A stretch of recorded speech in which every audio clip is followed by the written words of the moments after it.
who will be assisting with some of the technical aspects of today's session, and my leader, Shani Ravji-Smith, who's the head of OD System on Leadership and Wellbeing. Hope I got that right.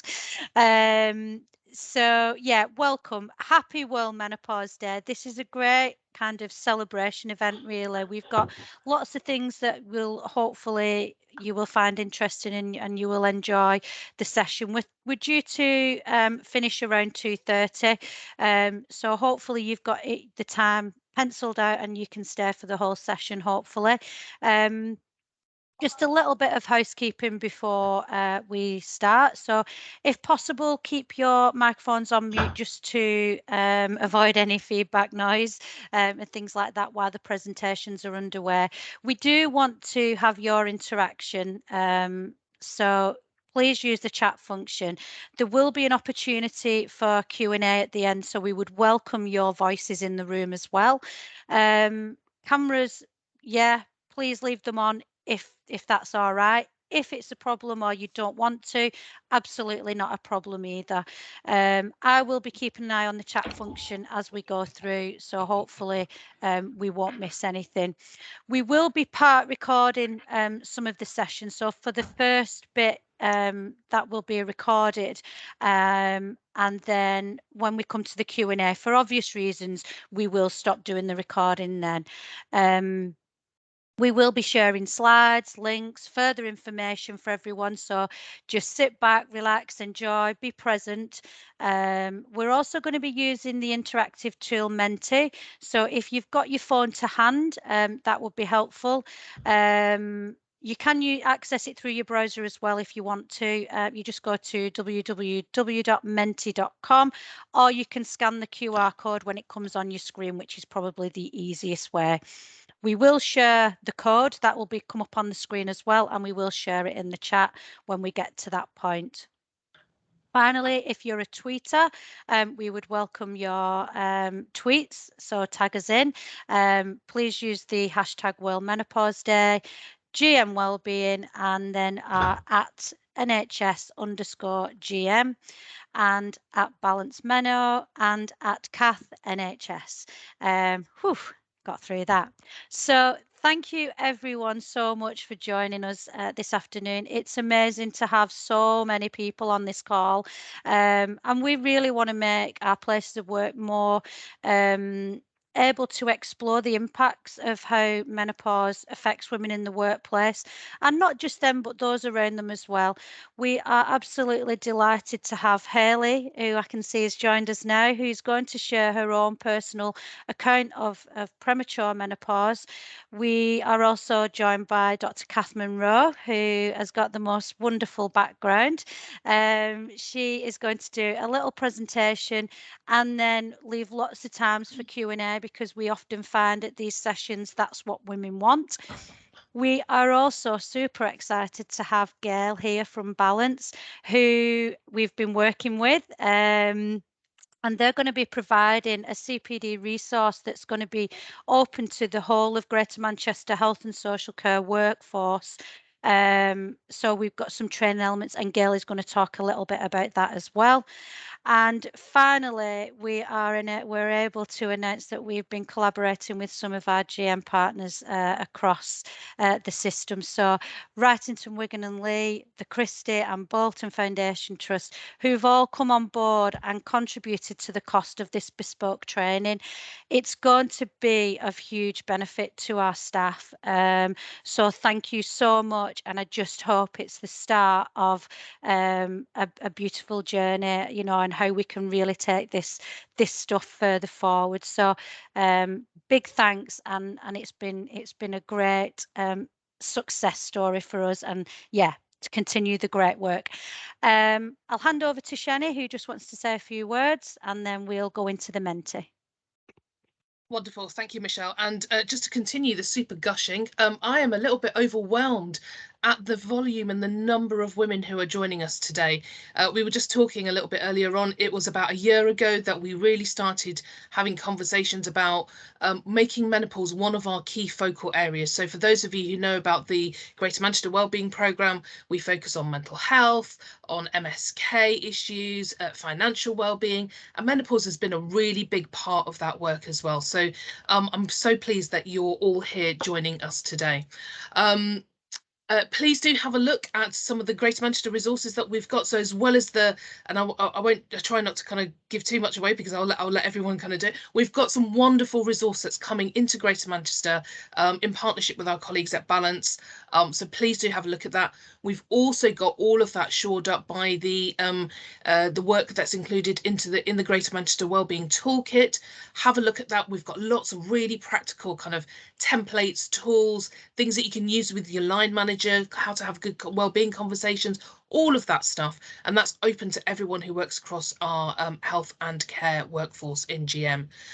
Just wanted to flag that as well as this wonderful day, we have got a focus on a number of other things coming up. So please do encourage your colleagues to participate.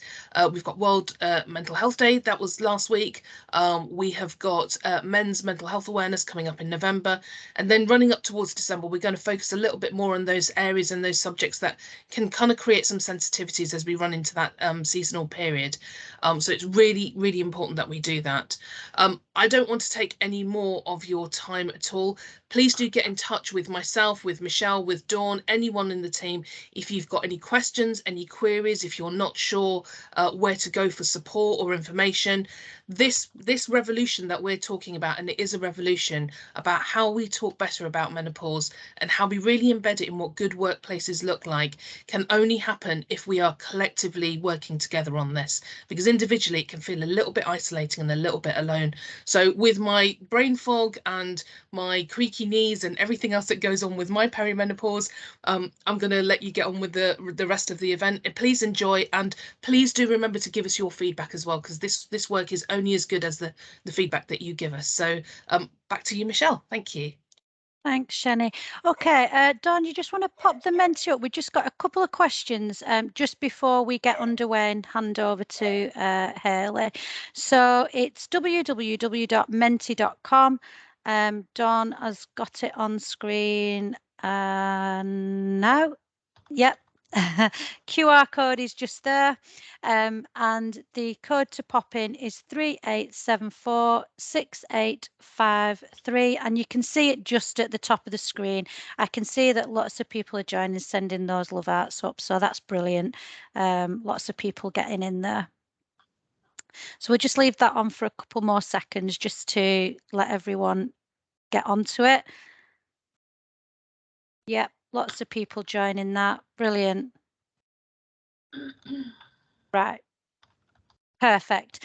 Dawn, can we go on to the first question? So the first question is, how are you feeling about your menopause journey and the network we are building in Greater Manchester?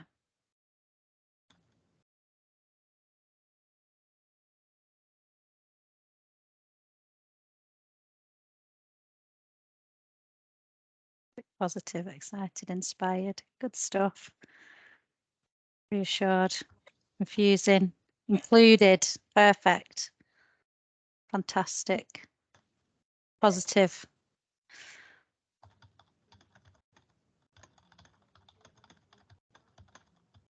Good stuff. Listened to, well supported. Sorry, please, can you put the code back up? It's just at the top of the screen there. You can just see it. It's 38746853, Alana.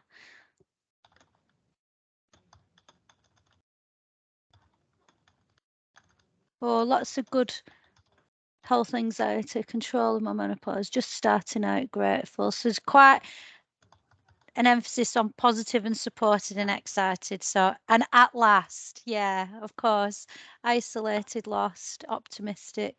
Hopefully you'll find some optimism throughout this session today. I've joined from London. Okay. Yes, of course you are. Everyone's welcome to join. Empowered, very useful. Okay. Perfect. So next question, last one. How empowered do you feel to find the support that you need So we've got not very or a clear understanding. Finally, yes.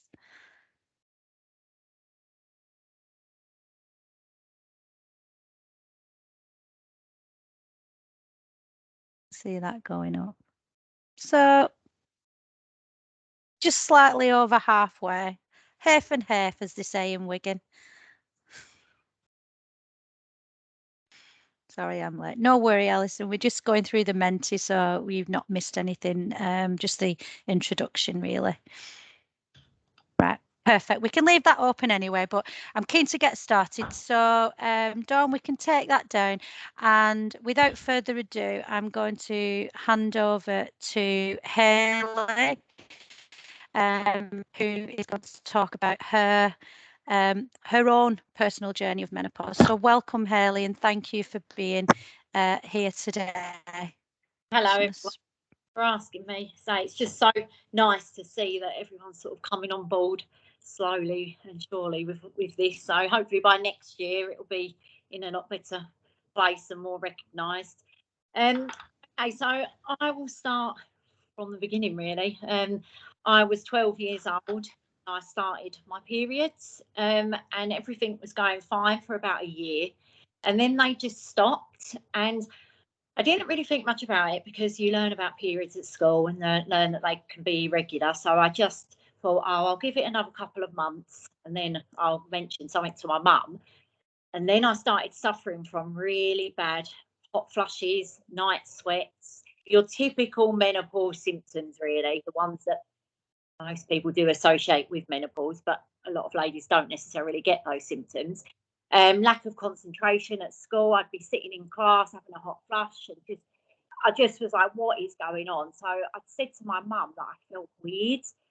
And she was like, what do you mean you feel weird? And I couldn't explain. I just said, I don't know, mum. I just don't feel like myself.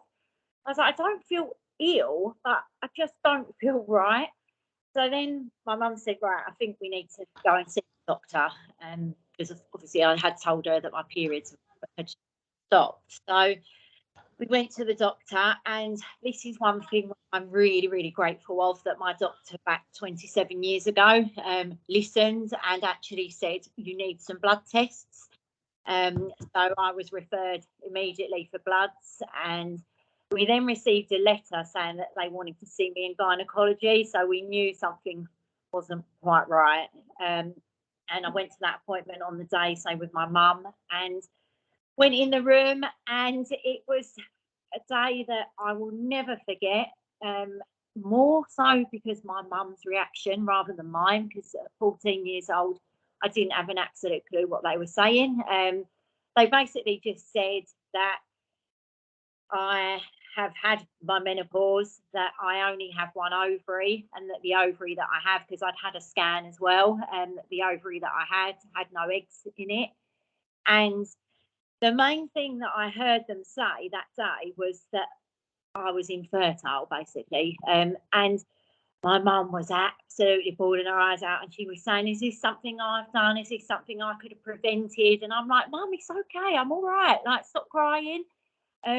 They said that I needed to go on HRT to protect my bones against osteoporosis. And literally that was about it on the day. So my mum was really crying, and the doctor said to my mum, well, it's not as if she's going to realise now. It's not as if she's trying for a baby now anyway. And say that is just what that day was, all I can remember, because that's all I took from it, that I was never going to be able to have a baby, or a biological baby. And that was something that for years and years after was, and it was for many, many years, the hardest part of the diagnosis. Yes, you suffer obviously with all the menopause symptoms, and HRT I'm very grateful for. I was put on it immediately, and it wasn't until I started speaking out a couple of years ago that I realised that how I'd been feeling for many years still wasn't how I should have been feeling. I just thought that that was normal. I still had pretty much every single perimenopausal symptom you can get, even though I was on HRT. and that was all because the dose that I was on was the incorrect one. It was great because it protected my bones against osteoporosis, but say there was a lot of symptoms and hair thinning, ringing in my ears, migraines, lack of libido, vaginal dryness, like literally every symptom still I had. And say I spoke out 2 years ago, and Dr. Louise Newsom reached out and helped me, and she changed my HRT for me, and it has been life changing. Like, my hair never used to grow past sort of underneath my chin since I've been on HRT. So my hair just massively improved. My nails used to be thin like paper. They're so much better. I also found out about testosterone, which I had no clue about. I just assumed testosterone was the male hormone, but you actually produce 3 times the amount of testosterone in your ovaries than you actually do. So that is a huge hormone that you do need. It was something that I thought was immediately gonna improve my libido and things like that, but it didn't. It did take 7 months. So yeah, you do have to stick with it, and you also have to stick with your HRT and take notes of what's happening, and because you need to give it really around 3 months to see if it has made any benefits, and then you can obviously tweak your dose. If you're on patches or gel, then say you can add more to it. But it isn't an overnight fix. That's the thing. I think a lot of people think, right, I'm on HRT, by tomorrow I'm going to feel like a new woman, and you don't. And it doesn't cure everything. Yeah, it's great at helping some of the symptoms, but you do still have them. It doesn't all go away. And say, for me, premature menopause, the hardest part was the infertility side of it, and not telling anyone as well was, well, I felt ashamed and embarrassed of myself. That was why I didn't tell anyone. And this is where now I'm so grateful that the conversations are arising, and it's going to be recognised in the workplace, because the last thing I want is for anyone to go through how I felt as a teenager and growing up. Like, I used to take days off sick from work because of menopause symptoms, but I used to lie and say I had a sore throat and earache and things because I was too embarrassed to say what was actually going on. So hopefully, say, more people are talking out now, and more people don't feel like they're one of a kind, really, because that is, I felt like a freak. I didn't want to draw attention to myself. I was embarrassed of myself. And it was only really, say, 2 years ago, I didn't have a clue when I decided to speak out. I made the decision, and I always knew that I wanted to adopt. For me, I could have had IVF egg donation, but obviously there wasn't a guarantee that that would work. And I feel that, although I've obviously been pretty unlucky with what happened to me, I feel that I'm lucky that it happened to me as a teenager, because I grew up knowing about it. I think it must be so hard for ladies who are actively trying to get pregnant and then they find out. So I always grew up knowing this has been part of my identity. Excuse me. But say, I always knew I wanted to adopt, and it was only a couple of years ago when I decided the time was right, that it was time to start the adoption process, that I actually had the guts to start speaking out about it. Like, it's weird. And people say to me, do you wish you'd spoken out years ago? And I don't know, because I wasn't ready. I didn't even know that the Instagram community existed. There are some amazing women to follow on Instagram. And the good thing about it is they are your normal everyday women that we are. Don't get me wrong, it's great celebrities are speaking out and helping to empower people, but they all have personal trainers, people that cook for them, things like that. Like us ladies, we don't necessarily have things like that. So yeah, to realise that you are part of a community where a lot of people are feeling the same as you is amazing. And I adopted my little boy finally 6 months ago, and life is very, very different. Being postmenopausal and being a mum, yeah, it's interesting. So my hot flushes, I think, have got even worse, even though I'm on HRT. But I think it's because obviously I just don't sit still, and but yeah, the thing is, it's looking after yourself. It's so important to do. And my mum keeps saying it to me because I keep saying to my mum, I must go and get my blood checked because I know that something's not quite right at the moment because I'm hot flushing and having a lot of night sweats again. And my mum's like, Hayley, you need to look after yourself because if you can't look after yourself properly, how are you going to look after your little boy properly? And it is so true. So I do need to. But so my priorities have just massively changed now. And usually I would be with everyone else in London or something, but so my priorities have changed, and I still am not ready to leave my little boy for more than an hour. So there was no way I was going to go to London today. But yeah, they say there's just such a great community of ladies out there, as well as your medical side of it, like Dr. Louise Newson, Naomi Potter, Hannah Schultz. There's just a list of them, but they're all on Instagram, all raising awareness. And yeah, just the main thing to realise is you are not on your own. And the more that it's spoken about, the more it's in the workplace. So your employers will understand. Say men, they need educating just as much as women do, because a lot of obviously people, their managers are men, or your partners, obviously. Because a lot of times that people are like, she's going mad, and you're not going mad. It's just your hormones, unfortunately. And so the more people realise that, because I still now, like, my brain fog is terrible.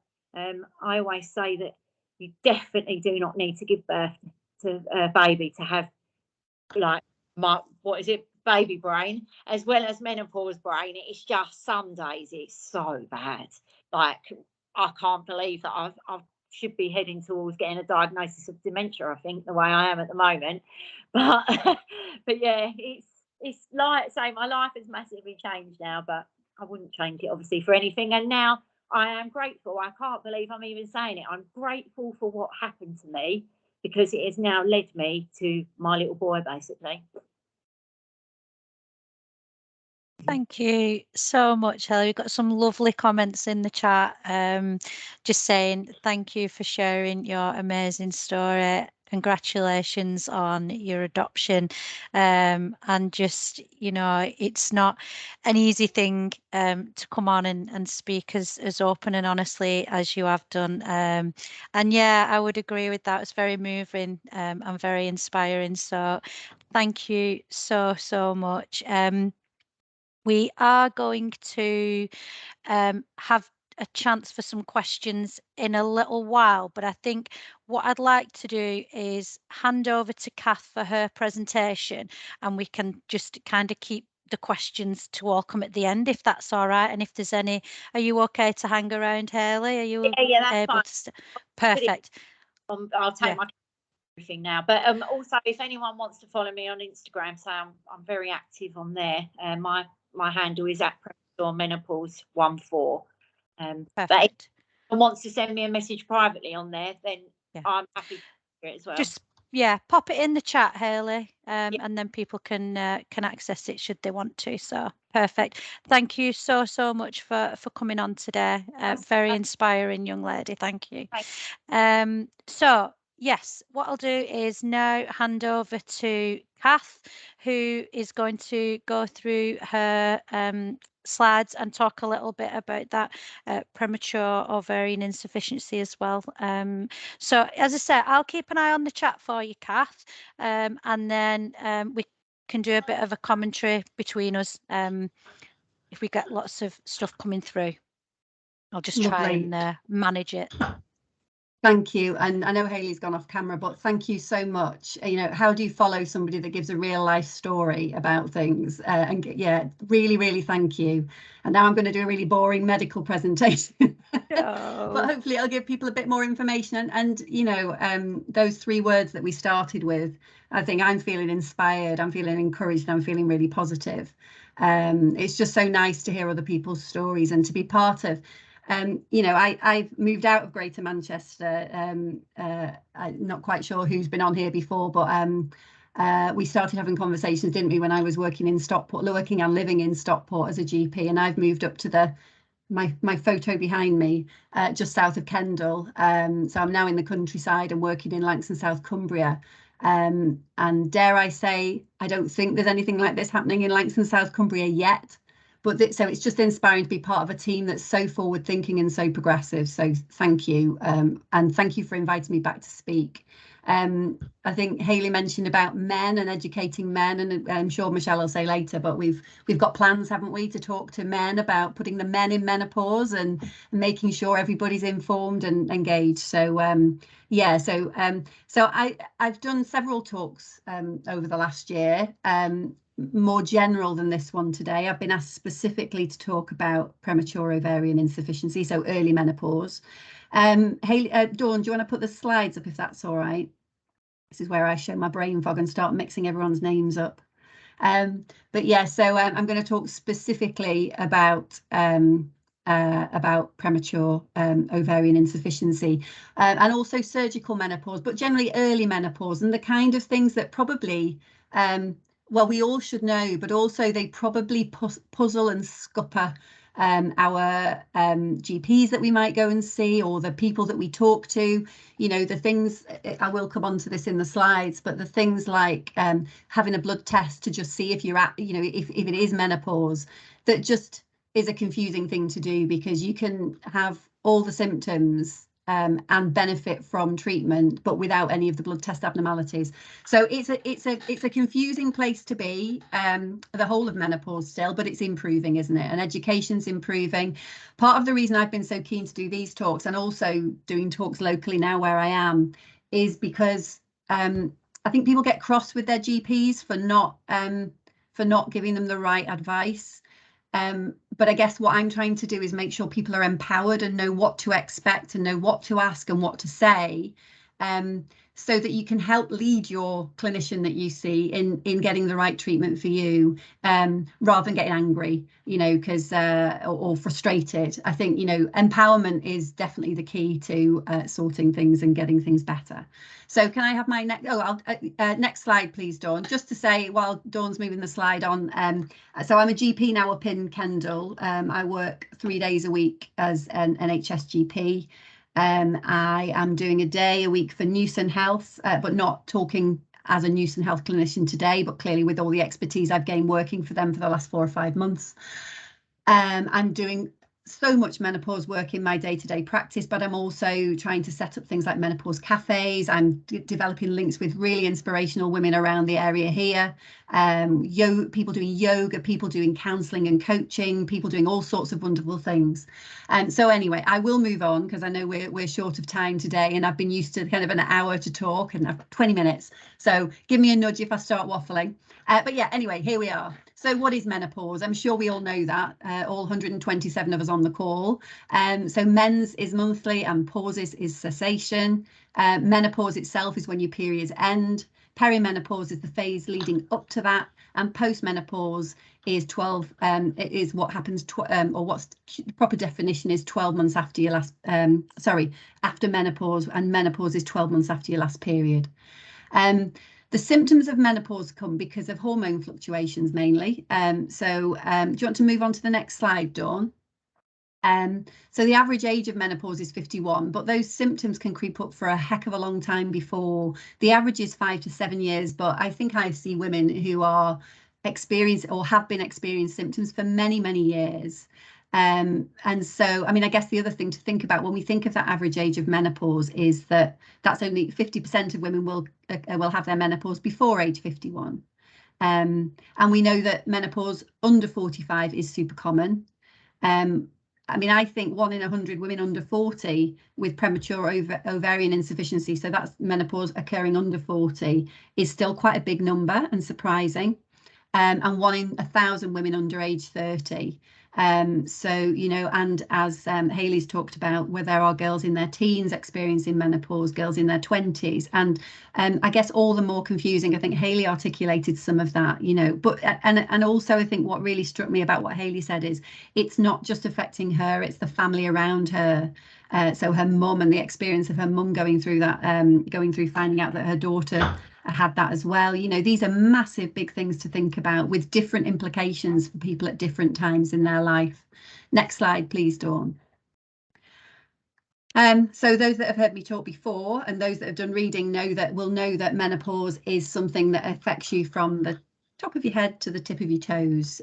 So there are the common bits that we all think about: hot flushes, night sweats, probably mood. I think most people know about. Vaginal symptoms, but we don't like talking about it. Libido, but we probably are feeling a bit happier to talk about that. Headaches and migraines, Hayley mentioned. Weight gain. There's all sorts of reasons why our bodies start to store fat around menopause because our brains want more estrogen and our bodies are dropping down the production of it. So we produce fat that produces a kind of estrogen, which isn't a good one. And so our bodies are naturally in a storing fat kind of position, and we all notice that change in our middle. I've always been skinny, and suddenly I have this weird lump in the middle of my tummy that I'd never had before, and I think I've heard other people describe that too. You know, and not only the things listed on this picture, you know, bowel symptoms, bladder symptoms, indigestion, breathlessness. We'll just briefly say, so I started having symptoms in my early 40s. At a time when I was going through divorce, and so I was blaming it all on that. But I started having fainting episodes, itching. I was referred to cardiology. I was referred to gynae, but everyone said everything was fine. And it was only because I went on to HRT for because I was diagnosed with osteopenia, so slightly thin bones after an ankle fracture, that I went on to my HRT and suddenly realised all those things went away. And that's as a medical professional. So, you know, it's not an easy thing to pick out for ourselves. And so the more we can think about it, I think the better. Next slide, please.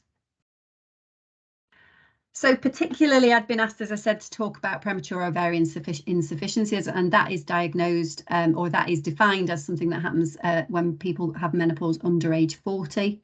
There are some specific conditions when periods never start.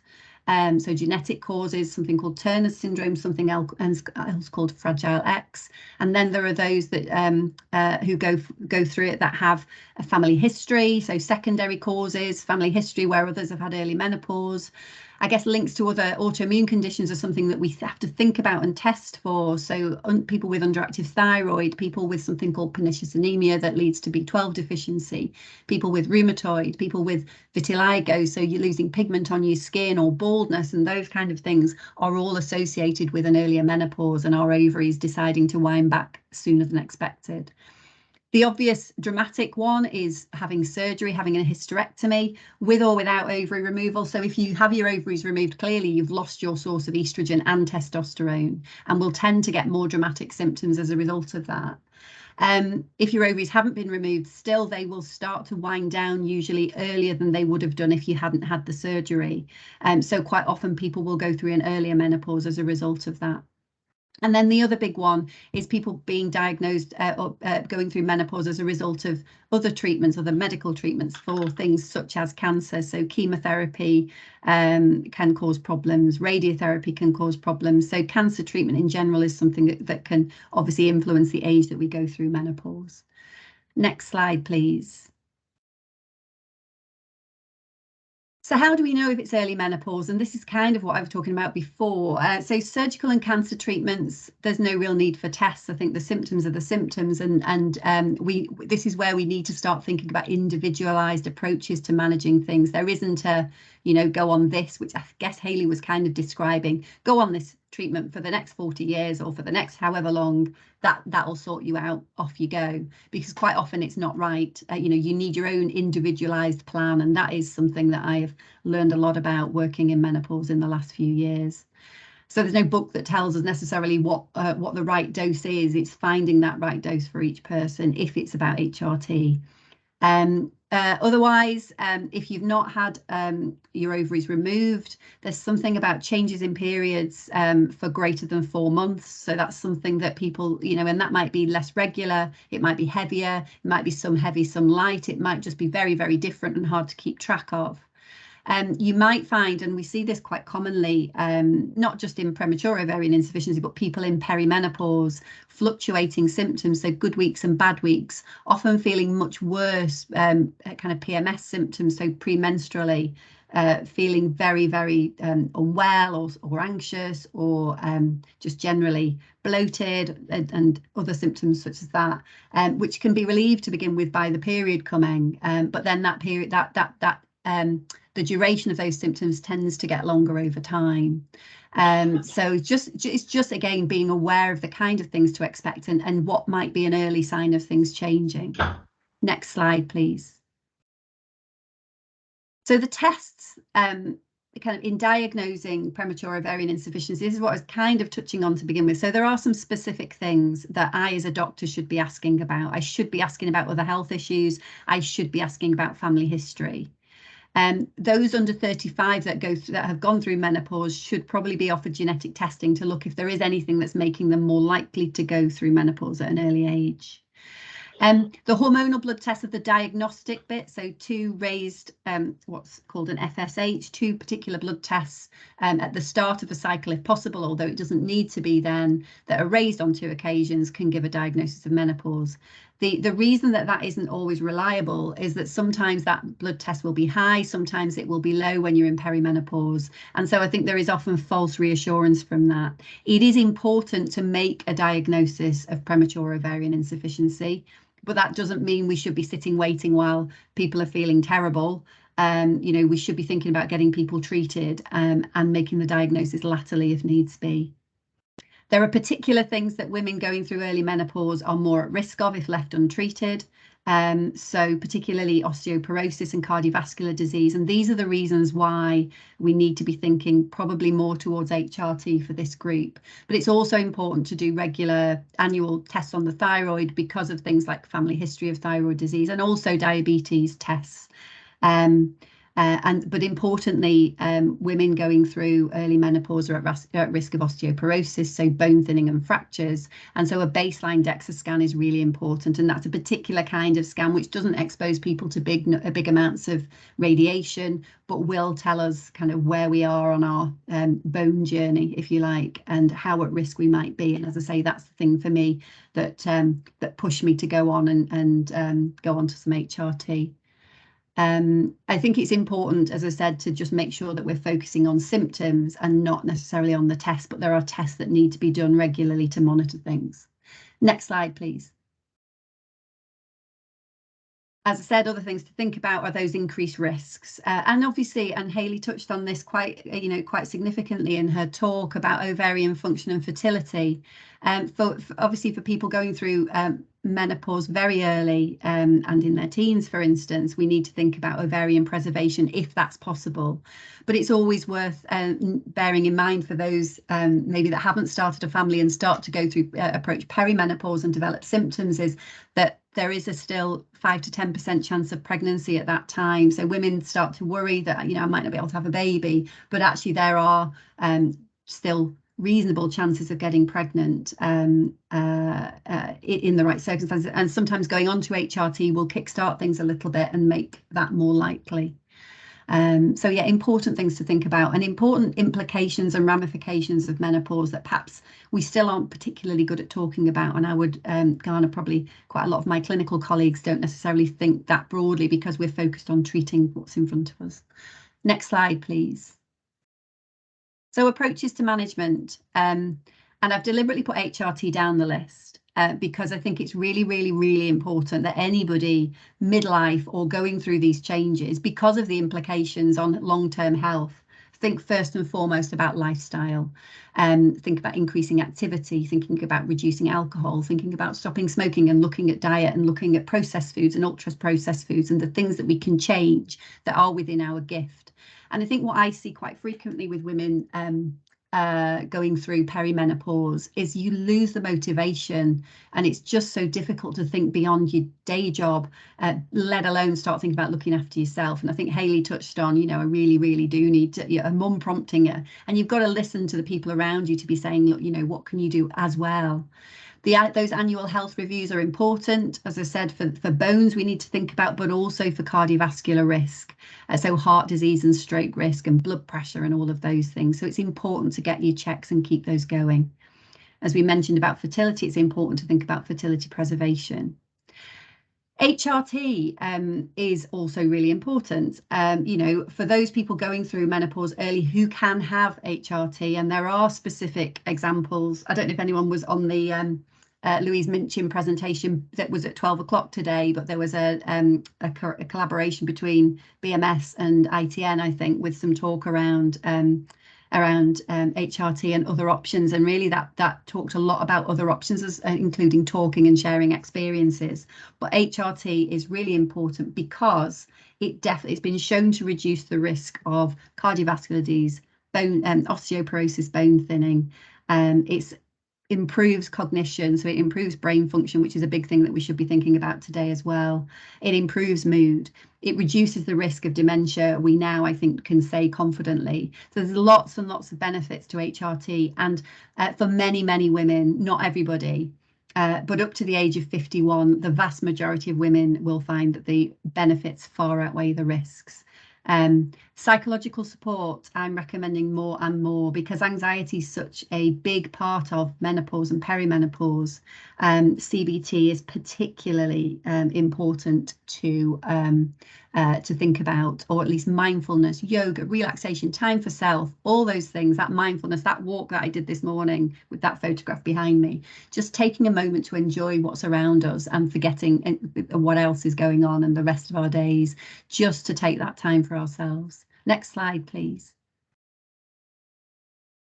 So as I said, most women should have it. If you've had a hysterectomy, you just have estrogen.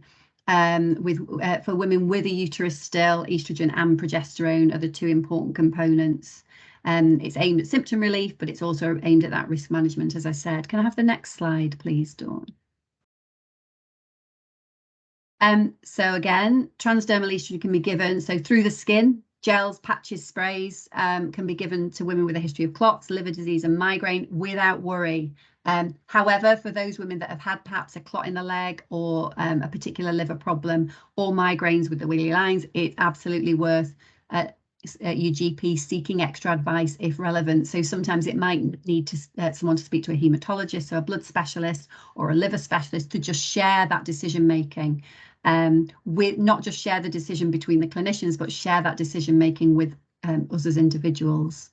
We know that body identical progesterone, so that's Utrogestan, which is very similar to our own progesterone in our bodies, is very safe.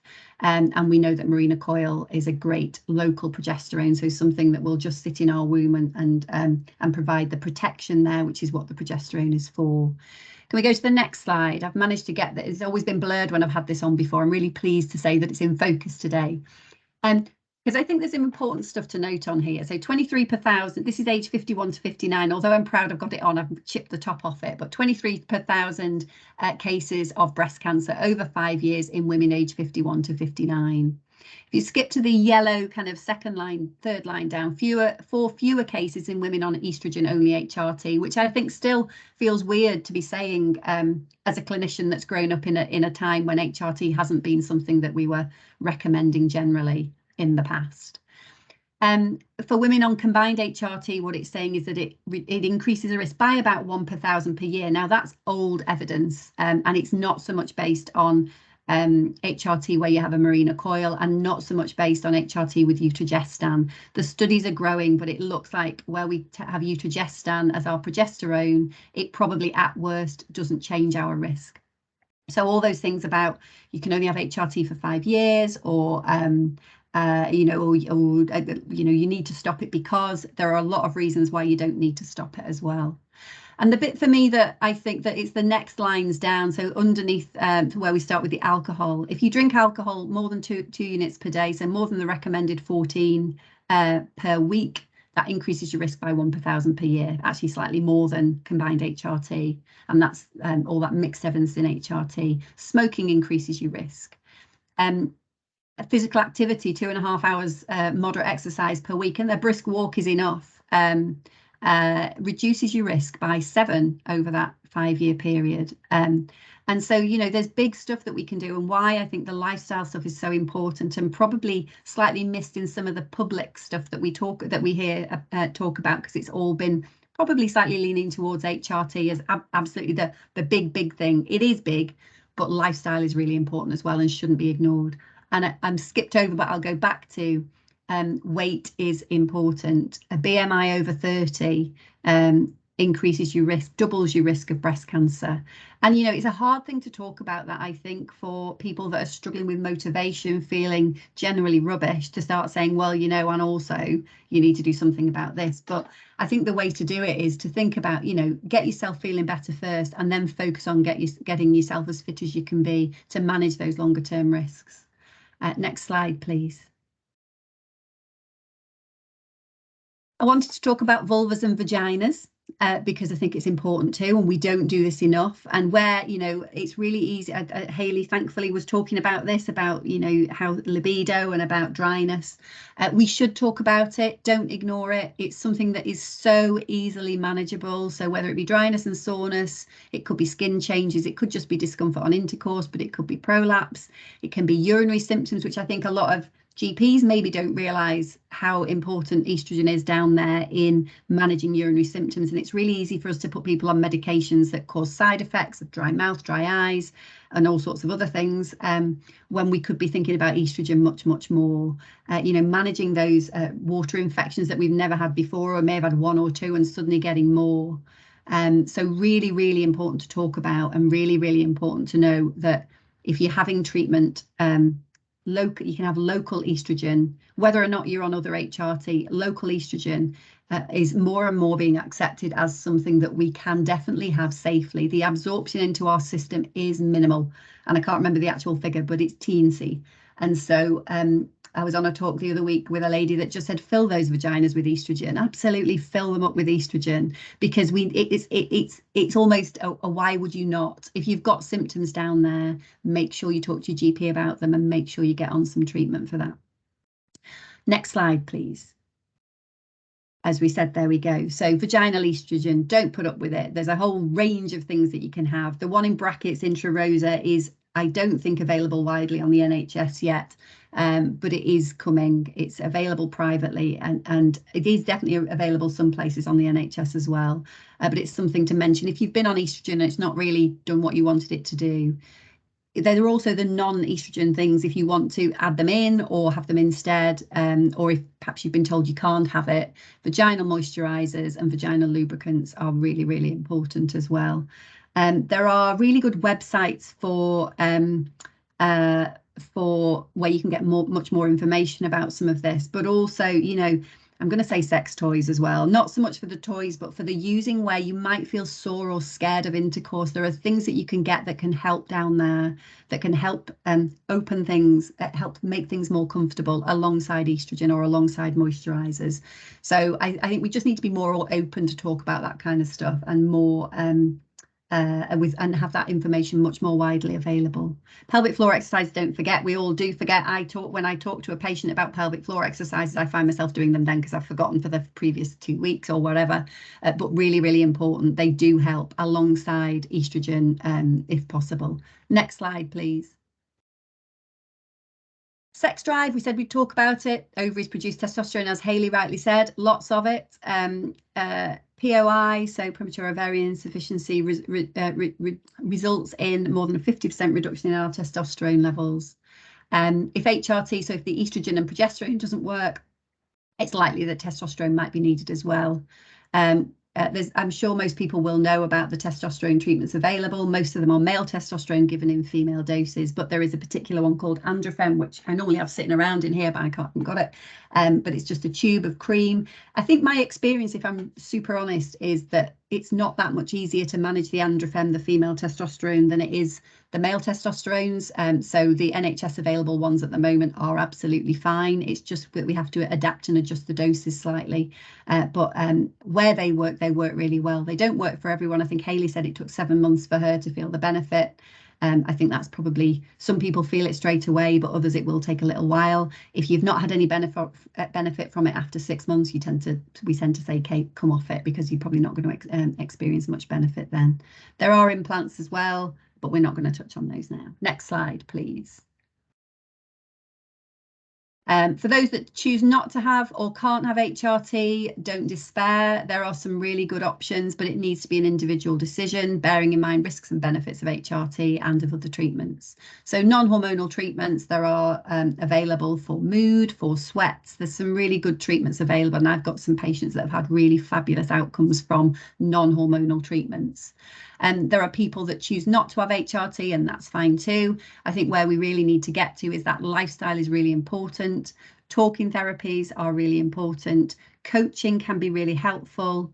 Acupuncture and yoga have been shown to be beneficial.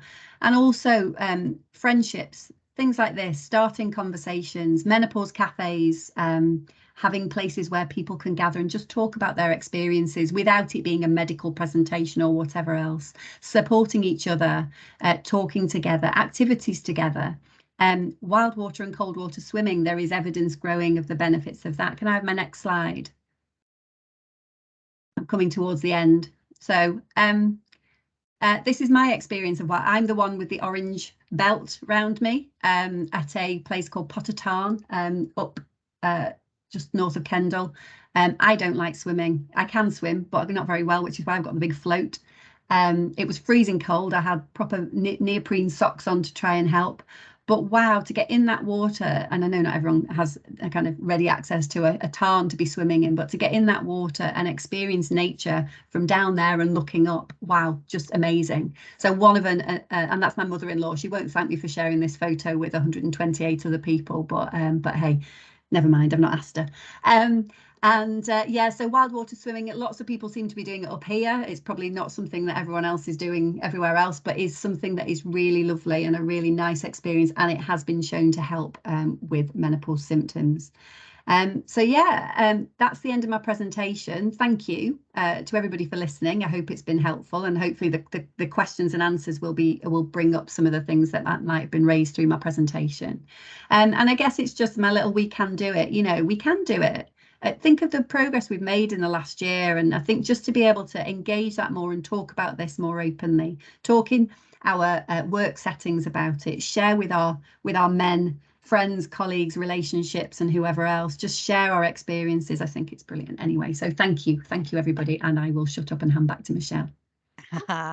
Thank you, Kath. That was brilliant presentation as always. We've got plenty of questions in the chat, so we'll come to them in a little while. But just to continue on with the presentations for the time being, we have now got Gail from Balance, who is going to talk a little bit about those CPD modules, which I touched on earlier on, and the collaboration that we have in place with our colleagues across the system. So I will hand over to Gail, who will tell you all about it and what's on offer, and then we'll come back for the Q&A. And we've got plenty of time for that, so don't worry, we will get to your questions. Thanks, Gail. Brilliant. Well, I don't know how to follow kind of Catherine on a Hayley's presentation, but I will try my very best. What a great start to the panel today.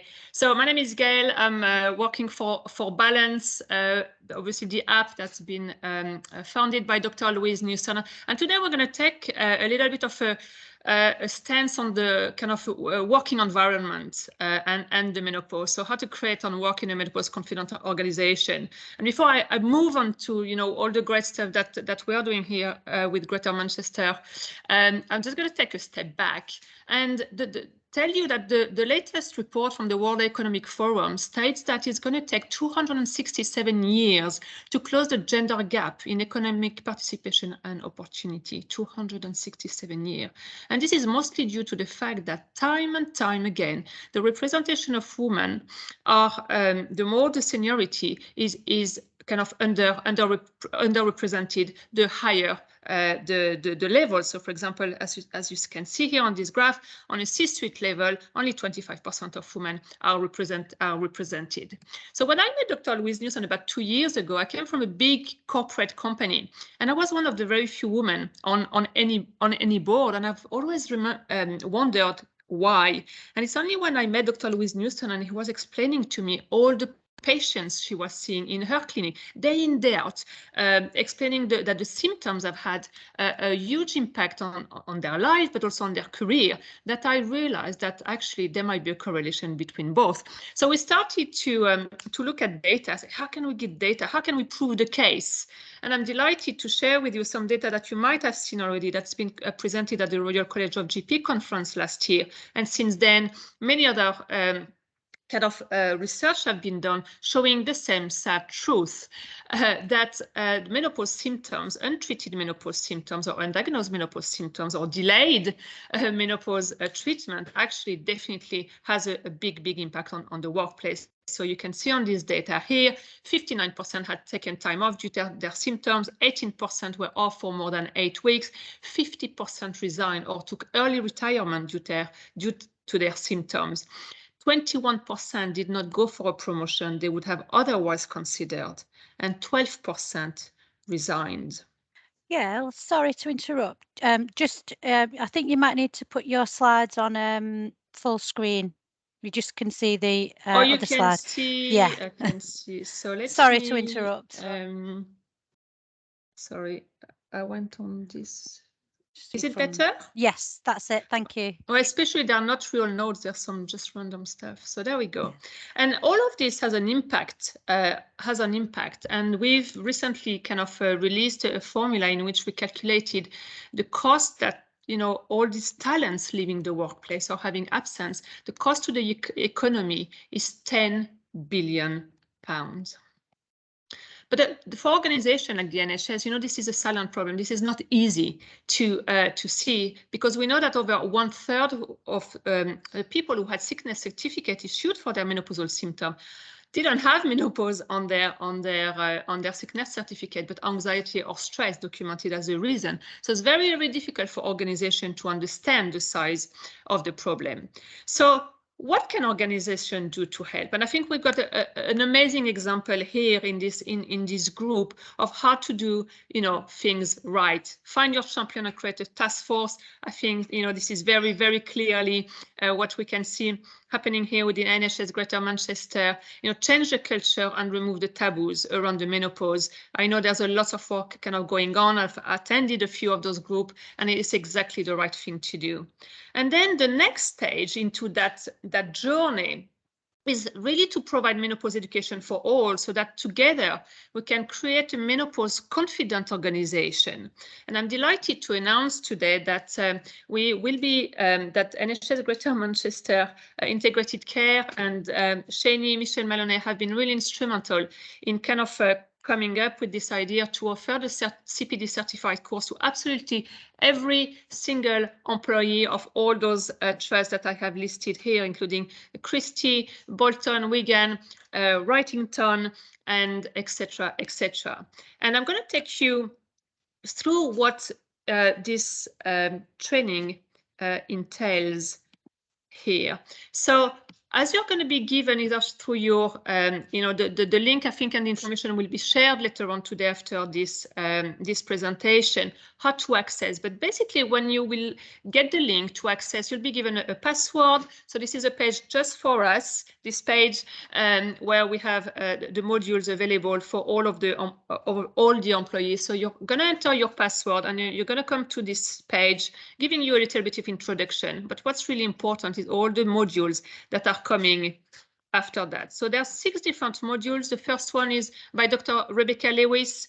Of course, we had an amazing conversation with Catherine Monroe. So a lot of the of the information about symptoms, impact on treatment will be available here, but I think the point is that every single person, not just the people on this course, every single person throughout the organization need to have a good understanding of menopause symptoms, the impact on the workplace, and the different treatments. So every module is about 15 minutes. So again, they are not long. You can do them at your leisure, during lunch, etc.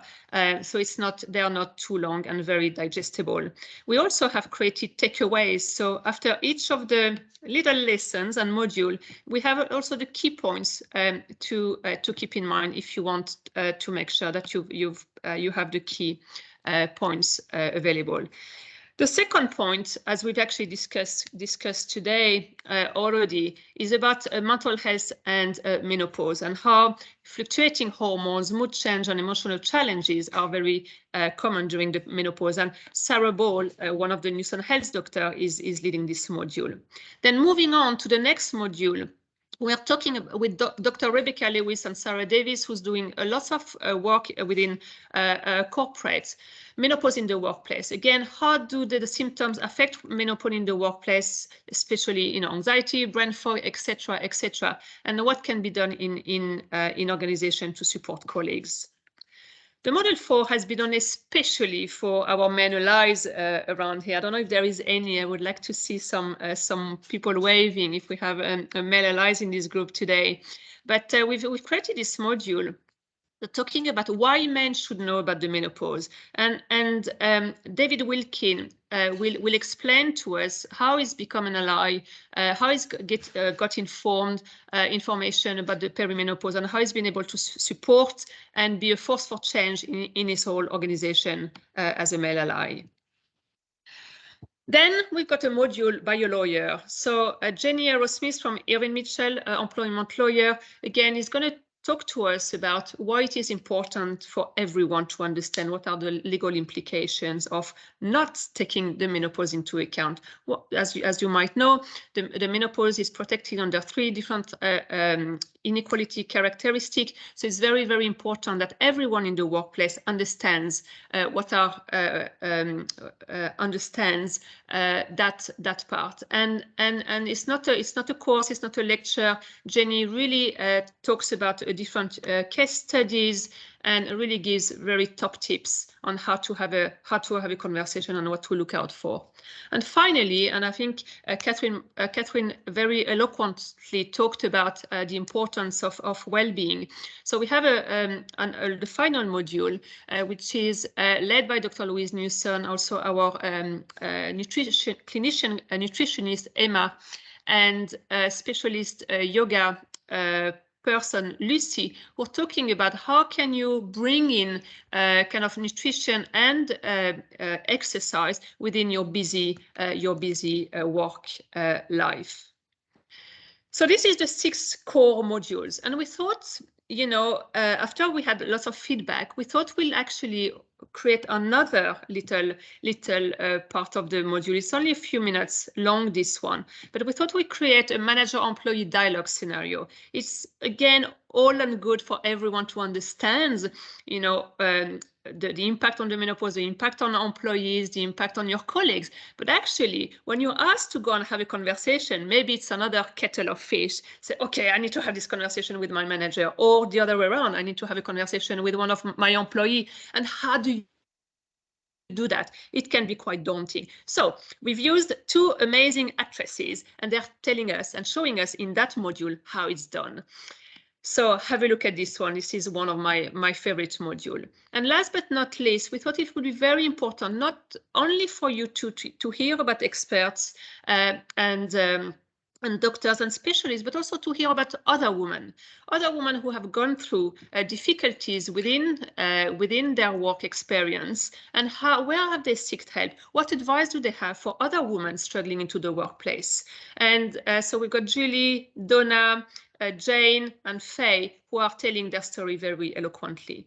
And to finish on that course, we've also put together a little questionnaire with Michelle and Shani, because we really want to have your feedback. We really want to see how are we making an impact in NHS Greater Manchester to to you, to your understanding, to the way you're understanding the menopause, and what impact it's having on your, on the workplace, to make sure we can, learn, improve, but also hopefully inspire other NHS trusts to follow suit. And I'm going to finish on the evidence-based balance app. So this is also something that's available to every employee as well. This is a free resource that only can be used for yourself, but also to signpost to colleagues who might be struggling into the workplace. So we're the only menopause app that's accredited by ORCA, means that it's part of the NHS IPE library. We are actually app of the day today, actually. And the free balance app allows you to have access to information, medically approved information, to talk into the community and exchange stories with like-minded individual, allows you to track your symptoms, download a personalized health reports to take to your appointment, and also understand treatment options. We have over 10,000 treatment options there that have been reviewed by other colleagues and women, and it gives you a good information. The app is available in 215 countries, is the biggest app in the world, and should you want to use it, I've got a QR code at the end of this presentation.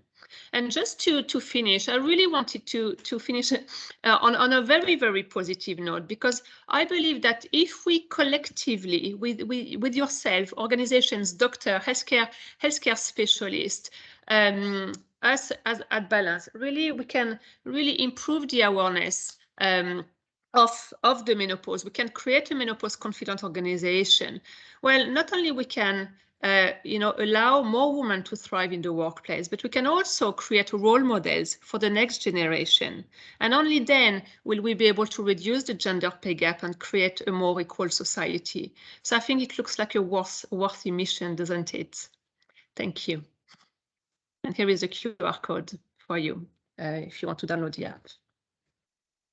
Thank you, Gail. That was brilliant. So yeah, lots of exciting stuff there. Loads of information for staff to be able to access to empower them, because quite rightly, knowledge is power, isn't it? And the more awareness and the more conversations that we have in the workplace to promote and support this work, then the better that is. So wonderful. Thank you so much, Gail, for that. So with that said, we've got a few questions in the chat, which I can pick up, or if anyone would like to raise the hand and come in and have a conversation, then yes, please do so. We're going to stop recording now. So we've just got a couple in the chat that we can kick us